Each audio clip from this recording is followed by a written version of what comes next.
बच्चों, आज हम आपको समाजशास्त्र का पहला चैप्टर समाजशास्त्र एवं समाज पढ़ाएंगे, जिसमें सबसे पहले बताएंगे कि समाजशास्त्र विषय के जनक कौन हैं और ये समाजशास्त्र विषय उन्होंने क्यों चुना। उन्होंने एक नया विषय बनाया तो वो क्यों बनाया, और समाजशास्त्र क्या उसकी अर्थ और परिभाषा, और समाजशास्त्र क्या विज्ञान है, इसके बारे में पूरा आपको आज बताया जाएगा इस वीडियो में।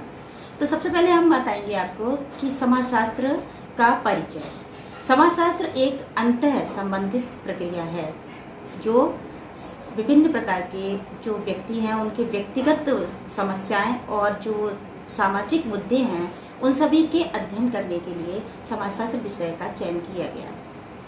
ये समाजशास्त्र विषय में आर्थिक, सामाजिक, पारिवारिक, सांस्कृतिक तथा शैक्षणिक जो संस्थाएं हैं वो आपस में जो घनिष्ठ उनका संबंध है उस संबंध में किस प्रकार से अध्ययन करता है, इसके बारे में आगे हम सभी पढ़ेंगे। अब हम आपको बताएंगे कि समाजशास्त्र के जनक कौन थे जिन्होंने इस विषय को चयनित किया। समाजशास्त्र के जनक फ्रांस के अगस्त कॉम्टे थे और अगस्त कॉम्टे ने 1838 ईस्वी में इस विषय को समाजशास्त्र नाम दिया। सर्वप्रथम इन्होंने समाजशास्त्र को भौतिक शास्त्र के रूप में नाम दिया था, लेकिन बहुत सारे विद्वानों की आपत्ति रही कि भौतिक शास्त्र इसका नाम नहीं होना चाहिए क्योंकि ये समाज का विश्लेषण करता है, समाज का अध्ययन करता है। तो इसके लिए फिर बाद में इन्होंने इसका नाम समाजशास्त्र रखा। और आपको बताएंगे कि समाजशास्त्र शब्द जो अंग्रेजी भाषा में इसको सोशियोलॉजी कहा जाता है, इसकी उत्पत्ति कैसे हुई। समाजशास्त्र को अंग्रेजी में जो सोशियोलॉजी कहा जाता है वो दो शब्दों से मिलकर बना है, सोशियो और लॉजी। सोशियो जो है वो ग्रीक भाषा का सोशियस शब्द से मिलकर बना। सोशियस माने समाज, और लॉजी जो लॉगस ग्रीक भाषा का शब्द है जिसके द्वारा ग्रीक भाषा में इसको कहा जाता है विज्ञान या शास्त्र।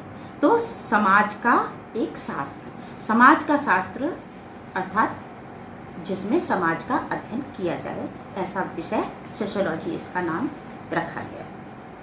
कई विद्वानों ने समाजशास्त्र की परिभाषाएं दी हैं, उसमें सबसे पहले हम बताएंगे कि फॉर्ड ने कहा है कि समाजशास्त्र समाज का विज्ञान है। मैकइवर और पेज ने कहा है उनके अनुसार कि समाजशास्त्र सामाजिक संबंधों का विषय है। जैसे हमने आपको बताया था कि सामाजिक संबंध एक दूसरे से होते हैं, चाहे वो आर्थिक हो, सामाजिक हो, पारिवारिक हो या राजनीतिक हो। रोज ने कहा है कि समाजशास्त्र मानव संबंधों का विज्ञान है। इसी प्रकार से निमकॉफ ने भी कहा है कि समाजशास्त्र सामाजिक सोपान का वैज्ञानिक अध्ययन है। अन्य विद्वानों ने भी इस विषय पर अपनी अपनी जो विचारधाराएं दी हैं वो इस प्रकार से हैं। स्मॉल ने कहा है कि defines sociology is the science of social relation. इसी प्रकार से R.E. पार्क ने कहा है कि sociology is the science of collective behaviour. ये अनेकों विद्वानों ने इसका अध्ययन किया और इसके बारे में लिखा है। इसके पश्चात अब हम आपको बताएंगे कि समाजशास्त्र की प्रकृति कैसी है। समाजशास्त्र की जो प्रकृति है वो एक वैज्ञानिक प्रकृति है, ऐसा अगस्त कॉम्टे ने कहा। अगस्त कॉम्टे ने का कहना था कि जिस प्रकार से भौतिक शास्त्र, रसायन शास्त्र और जीव शास्त्र, ये सारे शास्त्र विज्ञान के रूप में एक साथ कहे जा सकते हैं, तो समाजशास्त्र को विज्ञान क्यों नहीं कहा जा सकता। तो सबसे पहले हमें ये समझना है कि समाजशास्त्र का मूल्यांकन करने के लिए हमें विज्ञान का अध्ययन करना पड़ेगा कि विज्ञान के अंदर कौन से ऐसे तत्व हैं जो समाजशास्त्र को विज्ञान कहा जा सके। तो सबसे पहले हम विज्ञान का अर्थ और उसकी परिभाषाएं समझेंगे कि क्या होगा विज्ञान। जैसे कि हम सभी जानते हैं कि विज्ञान एक विशिष्ट ज्ञान को कहते हैं। वि माने विशेष और ज्ञान माने जो ज्ञानार्जन करना। विशेष ज्ञान को हम विज्ञान कहते हैं। इसी प्रकार से विज्ञान के बारे में गिलिन ने कहा है कि विज्ञान का वास्तविक प्रतीक उस क्षेत्र जिस पर हम अनुसंधान करना चाहते हैं के प्रति एक निश्चित प्रकार का दृष्टिकोण है, अर्थात जो रिसर्च करते हैं उसका एक दृष्टिकोण ही विज्ञान कहलाता है। तो विज्ञान क्या है, इसके बाद इसके एलिमेंट्स हमें पता होंगे कि विज्ञान के कौन कौन से तत्व हैं, तो हमें बहुत सरलता होगी कि हम समाजशास्त्र को भी विज्ञान का रूप दे सकते हैं। विज्ञान का पहला जो तत्व है वो होगा कि कोई भी विषय विज्ञान तभी कहा जा सकता है जब उसके अंदर वैज्ञानिक पद्धति हो, अर्थात जो साइंटिफिक मेथड्स होंगे तभी उसको विज्ञान कहा जा सकता है। विज्ञान में वास्तविकता पाई जाती है, विज्ञान में सार्वभौमिक है क्योंकि विज्ञान यूनिवर्सल है, जो कुछ भी है उसका पूरे सभी को समाहित किया हुआ है, सभी जगह का उसमें अध्ययन किया जाता है। विज्ञान तार्किक है, विज्ञान के अंदर सिस्टम है, क्रमबद्धता है, विज्ञान में प्रामाणिकता मिलती है, विज्ञान में कार्य कारण संबंधों का जो कॉज है उनके उसका संबंध किससे है उसका पूरा रिलेशन विज्ञान के अंदर होना निश्चित होता है। विज्ञान भविष्यवाणी कर सकता है। तो ये थे विज्ञान के तत्व जिनके द्वारा हम समाजशास्त्र को कंपेयर करेंगे कि क्या समाज के अंदर जो हम अध्ययन करते हैं वो भी इन सभी की प्रामाणिकता देता है, तभी ये मूल्यांकन हो सकेगा कि विज्ञान के रूप में समाजशास्त्र को भी हम समाज का विज्ञान कह सकते हैं।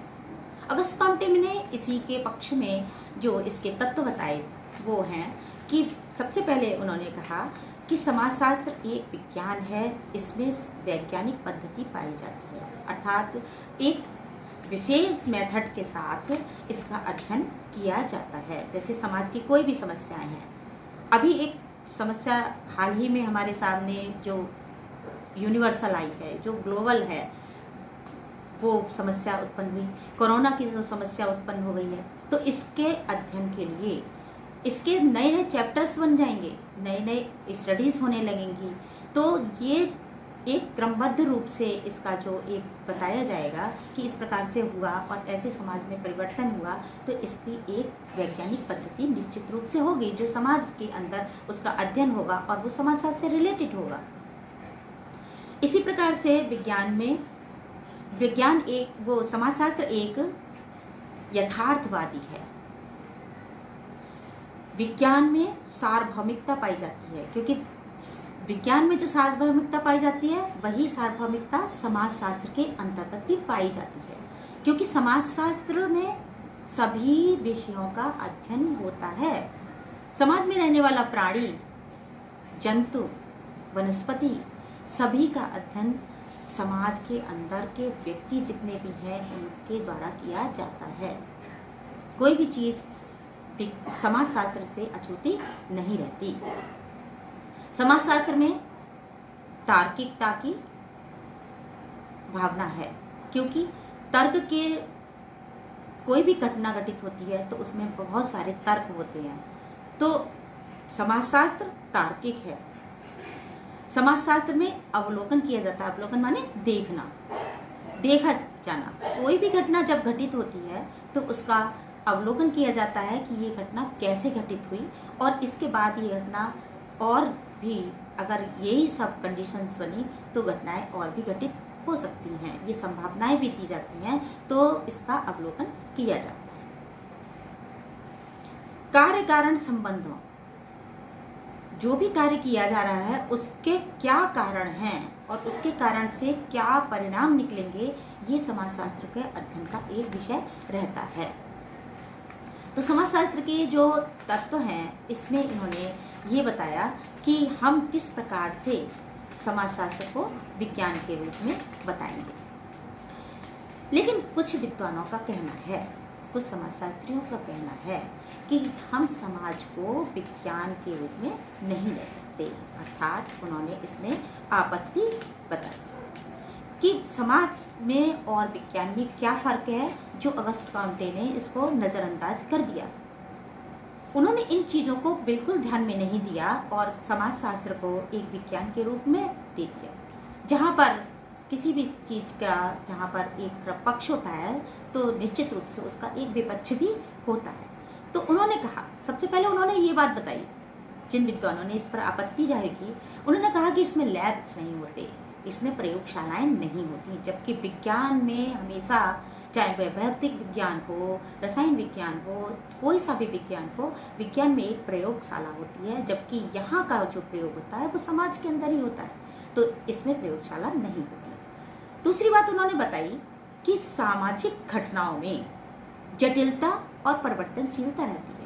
अर्थात उनका कहना था कि किसी भी प्रकार से जब हम किसी भी घटना को देखते हैं समाज के अंदर, उस घटना की जो परिस्थिति और कारण होते हैं, लेकिन वही घटना घटित होती है, जैसे आत्महत्या का सिद्धांत तुर्खीम ने दिया, उनके सिद्धांत के अनुसार एक घटना कोई घटित हुई, उस घटना के कारण कुछ और हो सकते हैं, और जबकि दूसरी घटना जब आत्महत्या की ही हुई, लेकिन उसके कारण कुछ और हो सकते हैं। तो उसमें ये जटिलता है, क्योंकि परिवर्तनशीलता है, घटना एक ही रहती है, जबकि सूर्य का चमकना और ऊष्मा देना अगर विज्ञान ने प्रामाणिकता दी तो उसकी तटस्थता उसमें बनी रहती है।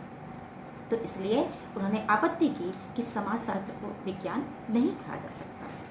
तीसरी बात उन्होंने बताई कि इसमें मापन की कठिनाई होती है, एक स्केल नहीं बना सकते हम किसी भी प्रकार का, जबकि विज्ञान के अंदर एक स्केल होता है, उसी के अंतर्गत उस जो जितना निर्धारित कर दिया उस निर्धारण से ही उसमें बना रहता है, जबकि समाज के अंदर एक स्केल नहीं हो सकता। कोई भी जब परिवर्तन होता है या कोई भी घटना घटित होती है तो उसमें स्केल से ऊपर या नीचे जा सकता है।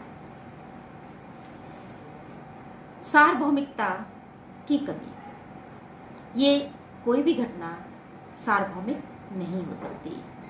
किसी एक देश विशेष में, किसी एक क्षेत्र विशेष में, किसी एक छोटे से भूभाग में कोई भी घटना घटित हुई तो वो यूनिवर्सल नहीं बन सकती, जबकि उसका भी अध्ययन समाजशास्त्र के अंतर्गत किया जाता है। लेकिन विज्ञान की एक की हुई कोई घटना, होने वाली कोई घटना, जो इसकी प्रामाणिकता दी विज्ञान ने, वह यूनिवर्सल होगी। इसमें यथार्थता का अभाव पाया जाता है। अगला बताया उन्होंने कि इसमें भविष्यवाणी करने में असमर्थता होती है। समाजशास्त्र के अंतर्गत भविष्यवाणी नहीं की जा सकती, क्योंकि जो भविष्यवाणी की जा सकती है उसमें परिवर्तन हो सकते हैं, जबकि विज्ञान के अंदर जितनी भविष्यवाणियां की जाती हैं वो बिल्कुल तटस्थ रहती है। ये अनेकों विद्वानों की आपत्तियां थीं, जिनके अंतर्गत उन्होंने विज्ञान बनाना स्वीकार नहीं किया।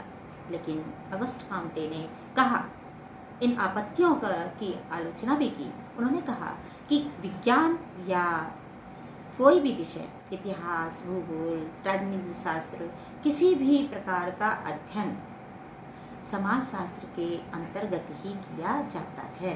समाजशास्त्र में अनेकों विषय, चाहे वह मनोविज्ञान हो, मानव विज्ञान हो, कोई सा भी विज्ञान हो, हर एक विज्ञान का अध्ययन समाजशास्त्र के अंतर्गत किया जाता है, और समाजशास्त्र उससे भविष्यवाणी भी करने की क्षमता रखता है।